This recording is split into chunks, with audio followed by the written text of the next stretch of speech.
নেজাটে সভা করতে পারবেন শুভেন্দু অধিকারী, তবে শর্ত সাপেক্ষে সেই সভা করা যাবে।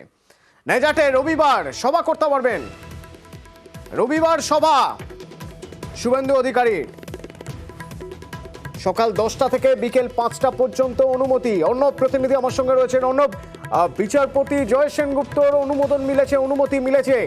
আর কি জানতে পারছি আমরা, কোন শর্তে সভা করতে পারবেন শুভেন্দু অধিকারী? এবার রাজ্যের বিরোধী দলনেতা শুভেন্দু অধিকারী সন্দেশখালী নেজার থানার দক্ষিণ আকড়াতলায় তিনি সভা করতে পারবেন। সকাল 10টা থেকে বিকেল 5টা পর্যন্ত তার এই সভা হবে। একই সঙ্গে কোনো প্ররোচনামূলক বা উস্কানিমূলক বক্তব্য বলা যাবে না, এমনটাও কিন্তু নির্দেশে বলা হয়েছে। পাশাপাশি আরো যে সমস্ত গাইডলাইনগুলি থাকে যে কোনো সভা সমিতির ক্ষেত্রে, অর্থাৎ সভা মঞ্চ পরিষ্কার করা, সভা শেষে শব্দবিধি সেটাকে নির্দিষ্ট গাইডলাইনে মেনে চলা, এরকম একগুচ্ছ নির্দেশিকাও এর মধ্যে রয়েছে।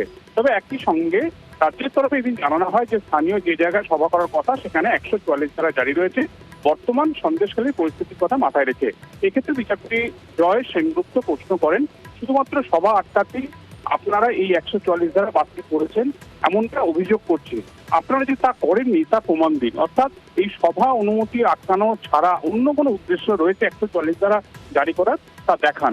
যদিও রাজ্যের তরফে যে যুক্তি বা যে বিষয়টি সামনে আনা হয় তাতে বিচারপতি জয় সেনগুপ্ত তাতে খুব বেশি গুরুত্ব খুঁজে না পাওয়ার কারণেই শেষমেশ এই শর্ত সাপেক্ষে শুভেন্দু অধিকারী সবার অনুমতি 10 মার্চ সকাল 10টা থেকে বিকেল 5টা। ধন্যবাদ।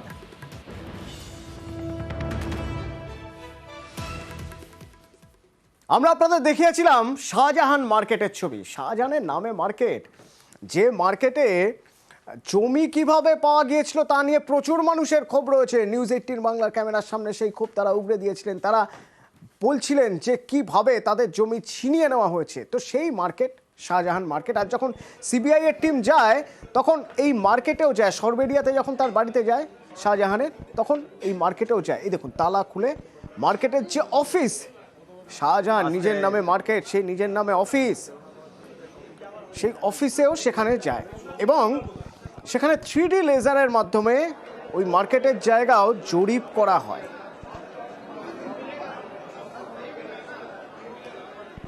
আমার সঙ্গে আমার প্রতিনিধি সৌরভ রয়েছে, সরাসরি একবার সৌরভের সঙ্গে কথা বলবো। সৌরভ, প্রথমে জানতে চাইবো এই মার্কেট থেকে কি পেলেন সিবিআই তদন্তকারীরা, মার্কেটে কেন গিয়েছিলেন? দ্বিতীয়ত জানতে চাইবো এই যে এখানে 3D লেজারের মাধ্যমে এই জায়গাটার পুরো জরিপ করা হলো, কেন, কি চাইছেন তদন্তকারীরা?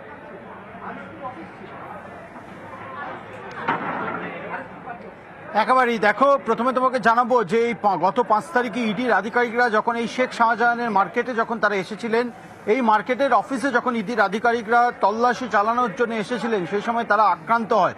তারই পরিপ্রেক্ষিতে আজকে শেখ শাহজাহানের মার্কেটের সিবিআই আধিকারিকরা তারা এসে পৌঁছেছেন। দেখা যায় যে এই মার্কেটের কেয়ারটেকার তাকে ডেকে এনে কার্যত চাবি খুলিয়ে তার যে দুটি অফিস রয়েছে সেই দুটি অফিসে কিন্তু তল্লাশি চালায় সিবিআই আধিকারিকরা। অন্যদিকে তোমাকে একটা জিনিস দেখাবো, আমার ঠিক পেছনেই রয়েছে 3D laser scanning, 3D laser scanner. সেই স্ক্যানারের মাধ্যমে তুমি দেখতে পাচ্ছ মার্কেটে ঠিক তার অফিস যেখানে রয়েছে, অফিসের সামনে লেজার 3D লেজার স্ক্যানিং কিন্তু করা হচ্ছে। অর্থাৎ 360 ডিগ্রি এই যন্ত্রটি 360 ডিগ্রি ছবি তুলবে, 3D ইমেজিং।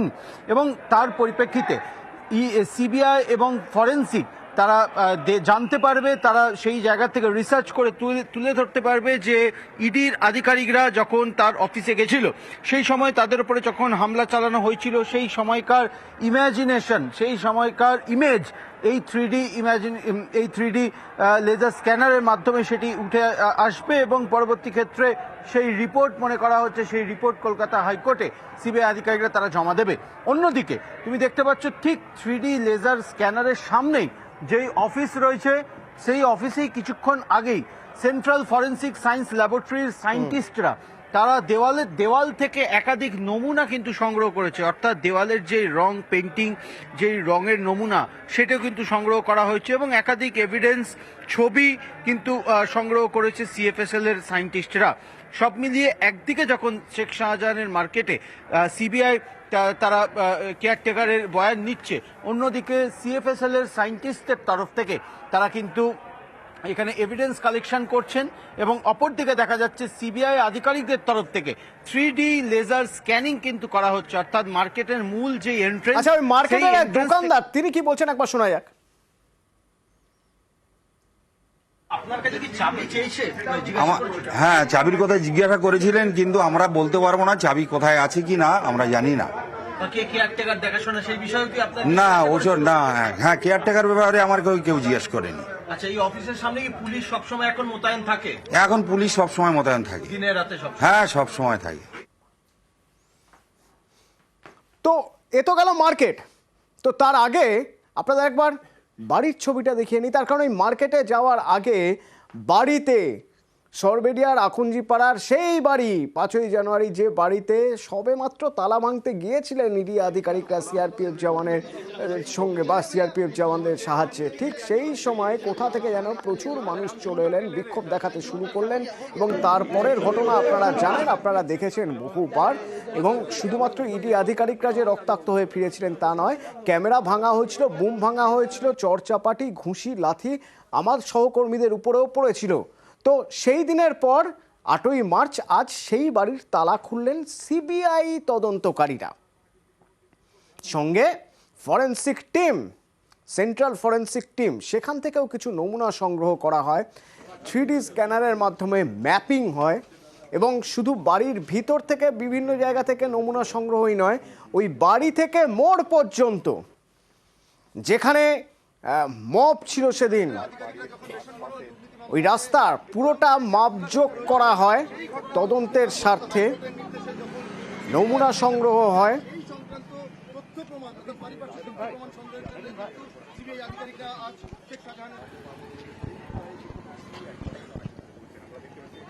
আসলে বুঝে নেওয়ার চেষ্টা হচ্ছে বা তদন্তের স্বার্থে পুরো বিষয়টি জরিপ করার চেষ্টা হচ্ছে সেদিন ওই ঘটনা বাড়ি থেকে ঠিক কতটা দূরে হয়েছিল। তদন্তকারী অফিসাররা দেখছেন সেদিনের ছবি, সেদিন রক্তাক্ত ইডি অফিসার দাঁড়িয়ে রয়েছেন রাস্তায়, সেই রাস্তার যেখানে দাঁড়িয়ে রয়েছেন সেখানেই কিন্তু আজও মাপজোক হচ্ছে, অর্থাৎ বাড়ি থেকে ওই এলাকার দূরত্ব কতটা, কতদূর পর্যন্ত মব বা বিক্ষোভ যারা দেখাচ্ছিলেন, শাহজাহানের অনুগামী যারা, তারা কতদূর পর্যন্ত জায়গা জুড়ে বিক্ষোভ দেখাচ্ছিলেন, কোন জায়গায় মারধরের ঘটনা ঘটেছিল, সেই সব কিছু মেপে নিচ্ছেন, মাপজোক করে নিচ্ছেন আজ তদন্তকারীরা। 3D লেজার স্ক্যানারের ছবি আপনারা দেখেছেন কিছুক্ষণ আগে মার্কেটে, সেখানে সেই জায়গাটা মেজার করা হচ্ছে, ঠিক সেরকমভাবেই কিছু মাপ নেওয়া হচ্ছে, মেজার করা হচ্ছে শাহজাহানের বাড়ির সামনে থেকেও 3D লেজার স্ক্যানারে।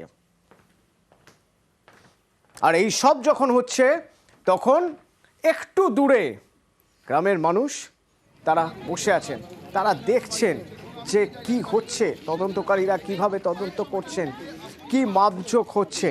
অথচ সেদিনের ছবিটা ছিল একদম ভিন্ন।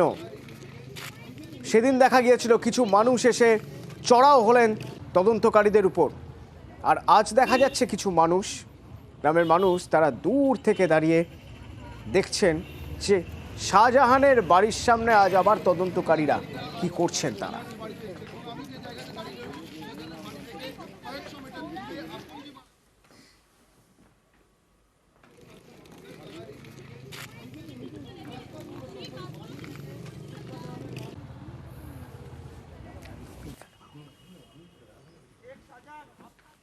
তো এইসব মাপজোক যখন হচ্ছে আকুঞ্জিপাড়া শাহজাহানের বাড়িতে, শাহজাহান কোথায়? শাহজাহান তো সিবিআই হেফাজতে। ওই দেখুন, শাহজাহানকে আজ বার করে নিয়ে আসা হয়েছিল নিজাম প্যালেস থেকে, বার করে নিয়ে এসে শাহজাহানকে নিয়ে যাওয়া হয় জোকা ইএসআইতে, সেখানে মেডিকেল চেক আপের জন্য, রুটিন মেডিকেল চেক আপ যা করানোর নিয়ম, সেই মেডিকেল চেক আপের জন্য। কিন্তু যখন নিজাম থেকে বের করে নিয়ে আসা হলো নিজাম থেকে, সেই সময় তার কাছে জানতে চাওয়া হচ্ছিল, এত ভুরি ভুরি অভিযোগ আপনার বিরুদ্ধে, কি বলবেন আপনি? তো শেখ শাহজাহান কি বলল তখন? শেখ শাহজাহান কিন্তু কিছুই স্বীকার করলো না। সব মিথ্যা, প্রমাণ হবে, আল্লাহ আছে, বিচার একদিন হবে। সব মিথ্যা, প্রমাণ হবে, আল্লাহ আছে, বিচার একদিন হবে। এরপর তাকে নিয়ে যাওয়া হয় জোকা ইএসআইতে, রুটিন মেডিকেল চেক আপ।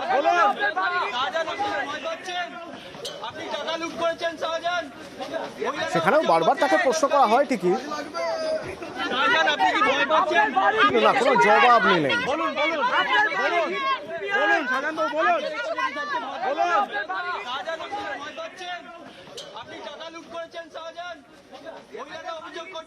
সহযোগিতা করতে ভালোবাসে। হ্যাঁ, শেখ শাহজাহানকে চোরকে নিয়ে আসছে এখানে। হ্যাঁ, মানুষের অসুবিধা, মানুষকে শেষ করে দিয়েছে। হ্যাঁ, শেখ শাহজাহান। যারা সে সময় জোকা ইএসআই এর আশপাশে ছিলেন বা জোকা ইএসআই তে চিকিৎসা করতে গেছেন, তাদের মধ্যে থেকেই ছুটে এলো বিদ্রুপ।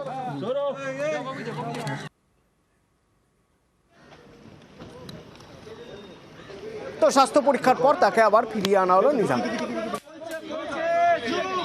সিবিআই আধিকারিকরা আপনাদের বাড়িতে কি বলবেন? শাহজাহান, আপনার নির্দেশে ইডির উপরে হামলা হয়েছিল। আপনার নির্দেশে ইডির উপরে হামলা হয়েছিল। শাহজাহানকে তো সিবিআই পেয়েছে, কিন্তু শাহজাহানকে পাওয়ার পরেও বেশ কিছু তথ্য এখনো পর্যন্ত পাওয়া যাচ্ছে না, যে তথ্য মিলতে পারে শাহজাহানের মোবাইল থেকে। কারণ তদন্তকারীরা মনে করছেন সেই দিন ওই ঘরেই শাহজাহান ছিল, ওই বাড়িতেই।